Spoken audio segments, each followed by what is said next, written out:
Vamos ver agora então como estender o teorema de Green para regiões que não são simples. Então, lembrando, na aula anterior a gente definiu, o que são regiões simples. Então, por exemplo, uma região como essa daqui, não é simples. Eu não consigo descrever, por exemplo, o x sendo uma constante e o y variando de uma função até outra, ou a mesma coisa, o y variando de uma constante até outra e o x de uma função até outra. Porém, digamos que eu queira calcular a integral de linha ao longo dessa curva aqui. A região não é simples, porém eu consigo, através de segmentos de retas, dividir agora em duas regiões simples. Uma região que eu vou chamar de D1 e outra região que eu vou chamar de D2. Ou seja, a nossa região D é D1 união com D2. Depois vocês podem ver no material texto com mais detalhes a explicação. Ao fazer isso, eu vou dividir então a minha curva em duas. Uma curva C1 e um outro pedaço aqui C2. Continuando girando no sentido anti-horário, já que a gente quer usar o teorema de Green e o sentido anti-horário é o sentido positivo. E esse segmento aqui que eu adicionei, eu vou chamar, por exemplo, nesse sentido aqui, de C3 e para cá menos C3, porque é o sentido contrário, menos C3. Então, quem são as regiões D1 e D2? Bom, a região D1 vai ser C1 união com C3 e a região D2 vai ser C2 união com menos C3. Só lembrando, a gente quer trocar a integral de linha, mostrar que o teorema de Green vale trocar a integral de linha por uma integral dupla. Ou seja, trocar a integral de linha ao longo dessa curva em vermelho aqui, que não é uma região simples. A gente quer mostrar que eu posso usar o teorema de Green, adicionando esse segmento aqui, que no fim das contas, quando eu calcular a integral de linha, ele vai se anular, porque a integral de linha vai num sentido, depois no outro. Quando eu somar tudo, vai se anular. Então, eu vou calcular primeiro a integral de linha ao longo da região D1. E a gente quer ao longo da região D, tá? D1 união com D2, ou seja, a curva em vermelho inteira. Então, primeiro eu vou pegar esse pedaço, depois esse, vou juntar tudo e mostrar que continua válido. Então, ao longo de D1, que é C1 união com C3, o que a gente vai ter? Que a integral de linha de C1 união com C3 de um campo vetorial P dx mais Q dy, o campo vetorial é PQ, A gente está fazendo para o R2, o teorema de Green é enunciado para o R2, para o R3 ele vai se chamar teorema de Stokes, mas para essa prova é só o teorema de Green. E aí agora o que acontece? O teorema de Green diz que eu posso trocar por uma integral dupla, C1 união com C3 forma a região D1,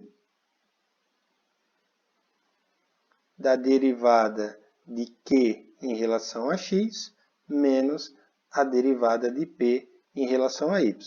Por que eu posso usar o teorema de Green aqui? Porque essa região D1 é do tipo simples. Então, por exemplo, o x iria de um A até B e o y de uma função até outra. Eu posso fazer de várias maneiras, e adicionando vários segmentos e tornando a curva não é simples, e transformando em regiões simples, tantos segmentos de reta quantos forem necessários eu posso utilizar. Bom, aí agora eu vou fazer a mesma coisa ao longo de D2.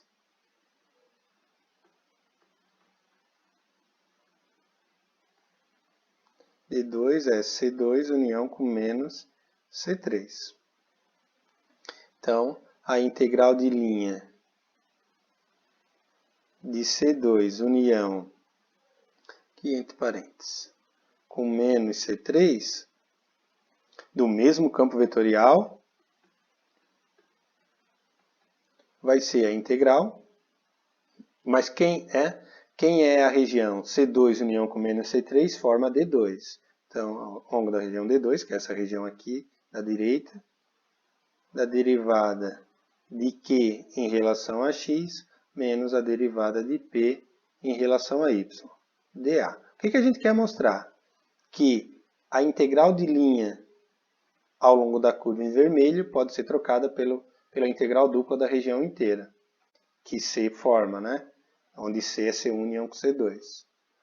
Como as integrais de linha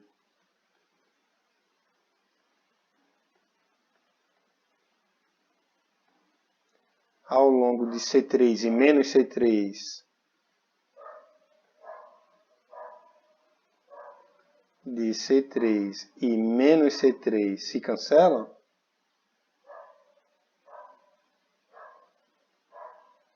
então, o que eu vou fazer, na verdade? Eu vou somar essas duas equações aqui. Eu vou chamar essa daqui de 1 e essa outra aqui, essa igualdade de 2. Então, se eu somar, né, essas equações,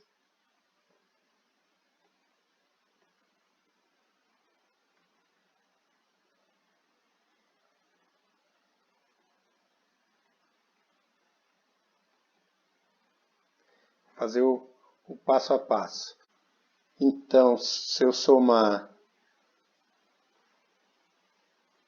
a coluna aqui da esquerda, né, da igualdade, os dois lados da igualdade, igual à soma dos outros dois lados aqui, das integrais duplas, a gente vai ficar aqui do lado esquerdo somente integrais de linhas. Então, a integral de C1 união com C3, de P dx mais Q dy,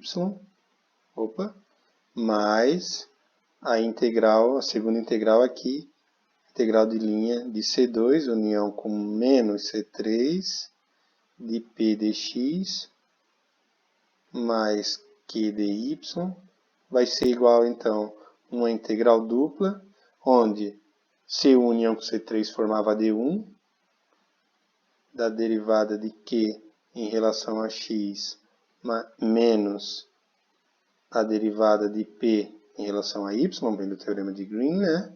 Mais a outra integral dupla, esse cara aqui formava D2, da derivada de Q em relação a x, menos a derivada de P em relação a y, dA. Bom, e aí, o que dá o lado esquerdo? O lado esquerdo é o que ele falou ali, ó, como as integrais de linha ao longo de C3 menos C3 se anulam, então, quando eu somar essa integral com essa, esse caminho mais esse, vira uma única integral de C1 união com C2, porque C3 menos C3 se anulam, C1 união com C2. Quando eu unir todas as curvas, C3 com C3 menos C3 vão se anular, fica P dx mais Q dy igual a integral dupla, uma só. O que dá D1, né? A integral dupla de D1 mais a integral dupla de D2. Juntam-se as duas reuniões. As duas regiões, D1 união com D2. Da derivada, observe que aqui dentro dos parênteses são iguais, né? Derivada de Q em x menos a derivada de P em y dA. Ora, mas o que é... o que é isso? Do lado esquerdo e do lado direito. Mas C1 união com C2 dá a curva C inteira, né? E D1 união com D2 dá a região D inteira formada por C. Logo, eu posso dizer que a integral de linha ao longo de C, de P dx mais Q dy, é igual à integral dupla da região D, formada por C, né? A derivada de Q em x, menos a derivada de P em y. Então, eu posso usar o teorema de Green para regiões que não são simples.